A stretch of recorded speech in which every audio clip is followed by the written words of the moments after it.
اگر آپ ہمارے چینل پر نیو ہیں تو نیچے دیے گئے سبسکرائب کے ریڈ بٹن پر کلک کریں۔ اس وقت یہ ہے کہ اصل نماز یہی ہے، یہ سورہ فاتحہ۔ چنانچہ میں آپ کو حدیث سنا رہا ہوں جو صحیح بخاری میں بھی ہے، صحیح مسلم میں بھی ہے، جامع ترمذی میں بھی ہے، سنن ابی داود میں بھی ہے، سنن نسائی میں بھی ہے، اور بہت سی کتابوں میں موجود ہے۔ اور یہ عن عبادہ بن صامت رضی اللہ تعالی عنہ، حضرت عبادہ بن صامت سے ہے مرفوعا کہ حضور نے فرمایا لا صلاۃ لمن لم یقرأ بفاتحۃ الکتاب، اس شخص کی کوئی نماز نہیں ہے جس نے کہ سورہ فاتحہ کی تلاوت نہیں کی۔ اب اس سے ہمارے ہاں ایک بڑا اختلاف پیدا ہوا، وہ نوٹ کر لیجئے۔ ایک رائے یہ ہے آپ اگر علیحدہ نماز پڑھ رہے ہیں تو ظاہر بات ہے کہ آپ کو ہر رکعت میں خود پڑھنی ہی پڑھنی ہے سورہ فاتحہ۔ جب باجماعت پڑھ رہے ہیں اب کیا شکل ہو؟ امام پڑھ رہا ہے سورہ فاتحہ تو کیا مقتدی کو بھی پڑھنی چاہیے؟ اس حدیث میں جو الفاظ کی شدت ہے اس کی بنا پر رجحان یہ ہوتا ہے کہ یقیناً اس صورت میں ہر شخص کو لا صلاۃ لمن لم یقرأ بفاتحۃ الکتاب، جس نے کہ فاتحہ کی تلاوت نہیں کی، قرأت نہیں کی، اس کی کوئی نماز ہی نہیں۔ تو یہ موقف ہے امام شافعی کا، یہی مسلک ہے ہمارے اہل حدیث بھائیوں کا کہ آپ چاہے اکیلے نماز پڑھ رہے ہو، چاہے امام کے پیچھے پڑھ رہے ہو، اور چاہے امام جو ہے وہ جہری رکعت پڑھا رہا ہے اور چاہے سری رکعت پڑھا رہا ہے۔ خاموشی والی رکعت سورہ آپ کو معلوم ہے کہ نماز جو ظہر اور عصر کی ہے تو چاروں رکعتیں جو ہے وہ سری ہے، مغرب کے اندر آ کر دو جہری ہیں ایک سری ہے، عشاء میں آ کر دو جہری ہیں دو سری ہیں، سورہ اور نماز فجر کے اندر دونوں جو ہیں وہ جہری ہیں۔ تو چاہے جہری ہو چاہے سری ہو، آپ کو بھی لازماً جو مقتدی ہے اسے بھی سورہ فاتحہ پڑھنی ہوگی۔ اب اس کے لیے انہوں نے یہ طریقہ جو ہے تلقین کیا ہے کہ امام تیزی سے نہ پڑھے، رک رک کر پڑھے، الحمدللہ رب العالمین، اس کے بعد اتنا وقفہ دے دے کہ جو مقتدی ہے وہ بھی کہہ لے اپنے دل میں یا پڑھ لے الحمدللہ رب العالمین الرحمن الرحیم۔ تو یہ رک رک کر پڑھنا، خاص طور پر اگر آپ کو موقع ہوا ہو کسی اہل حدیث امام کی امامت میں نماز ادا کرنے کا، تو آپ دیکھیں گے کہ بڑا فرق ہے۔ ہمارے جو حنفی امام الحمدللہ رب العالمین الرحمن الرحیم مالک یوم الدین ایاک نعبد و ایاک نستعین، چار آیتیں جو ہیں وہ بھی ایک ساتھ میں پڑھ جائیں گے،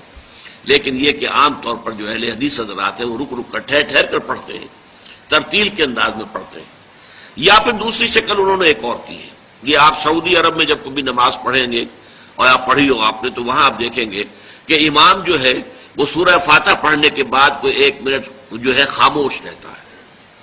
تاکہ آپ اب جو مقتدی ہیں وہ اس وقفے میں وہ اب سورہ فاتحہ پڑھ لیں، پھر وہ قرأت کرے گا، کوئی اور آیات اس نے شامل کرنی ہے تو بعد میں شروع کرے گا، درمیان میں وقفہ ہوگا۔ لیکن ایک مسلک یہ ہے، اور یہ مسلک جو ہے یہ در حقیقت قرآن مجید کی ایک آیت کے اوپر مبنی ہے۔ سورہ اعراف کے آخر میں فرمایا گیا وَإِذَا قُرِئَ الْقُرْآنُ فَاسْتَمِعُوا لَهُ وَأَنصِتُوا، جب قرآن پڑھا جا رہا ہو تو توجہ سے اسے سنو، خود خاموش رہو۔ اب یہ قرآن مجید کی آیت ہے، اس کے بنا پر ایک رائے یہ ہے کہ آپ امام کے پیچھے سورہ فاتحہ نہیں پڑھیں گے، پڑھا جا رہا ہے سنو اس کو، خود خاموش رہو۔ اور اس کے لیے وہ دلیل دیتے ہیں کہ یہ شکل ایک وفد کی سی ہے، جیسے کسی بڑی شخصیت کے پاس اگر آپ کا کوئی وفد جاتا ہے، 8-10 افراد ہیں، ان میں اسپوکس مین ایک ہوتا ہے، وہ بات کرتا ہے، باقی سب لوگ موجود رہتے ہیں، سنتے ہیں۔ اسی طریقے سے امام جو ہے وہ گویا کہ آپ کا نمائندہ ہے، اور وہ پڑھ رہا ہے الحمدللہ رب العالمین الرحمن الرحیم مالک یوم الدین، تو امام کی قرأت ہی آپ کی بھی قرأت ہو گئی۔ گویا کہ اس آیت سے، اس حدیث سے اختلاف نہیں ہے، اس کی تعبیر سے اختلاف ہے کہ امام کا قرأت کر لینا در حقیقت مقتدیوں کی طرف سے بھی قرأت ہے۔ اس میں جو حنفی مسلک ہے وہ بہت سخت ہے، اور وہ یہ ہے کہ چاہے سری نماز ہو اور چاہے جہری ہو، ہر کسی بھی حالت میں مقتدی جو ہے وہ سورہ فاتحہ نہیں پڑھے گا۔ اب اس میں ذرا سا سوال پیدا ہوتا ہے کہ جہری رکعت میں تو اس آیت کا اطلاق ہو جائے گا کہ وَإِذَا قُرِئَ الْقُرْآنُ فَاسْتَمِعُوا لَهُ وَأَنصِتُوا، سری میں تو اس آیت کا اطلاق نہیں ہوتا۔ بہرحال یہ مسلک ہے امام شافعی کا، ایک انتہا پر ہے، ہر صورت میں سری ہو یا جہری ہو آپ کو پڑھنی ہی پڑھنی ہے، اور امام ابو حنیفہ دوسری انتہا پر ہے کہ چاہے سری ہو چاہے جہری ہو کسی شکل میں نہیں پڑھنا۔ امام مالک کا مسلک ہے درمیان میں، اور میں اس میں کوئی جھجک محسوس نہیں کرتا کہ میں آپ کے سامنے عرض کر دوں کہ میں اس پر عمل پیرا ہوں۔ وہ کیا ہے؟ جہری نماز میں خاموش رہو اور سنو، اس آیت کا اطلاق ہو جائے گا جب بلند آواز سے پڑھ رہا ہے امام تو پوری توجہ، فاستمعوا لہ، اپنی پوری توجہ کو اس کے سننے کے اوپر مرکوز کر دو اور خود خاموش رہو۔ سری رکعت میں البتہ جبکہ وہ بھی خاموشی سے پڑھ رہا ہے آپ بھی خاموشی سے پڑھ رہے ہیں۔ بہرحال ان چیزوں میں نے یہ سب کچھ بیان کیا ہے تو اس سے جو میرا مقصود ہے وہ یہ ہے کہ معلوم ہو جائے کہ اس میں کوئی بڑی بنیادی بات نہیں ہے، نہ یہ کہ جو حنفی ہیں وہ اس حدیث کا انکار کرتے ہوں کہ لا صلاۃ لمن لم یقرأ بفاتحۃ الکتاب، کیسے وہ انکار کریں گے،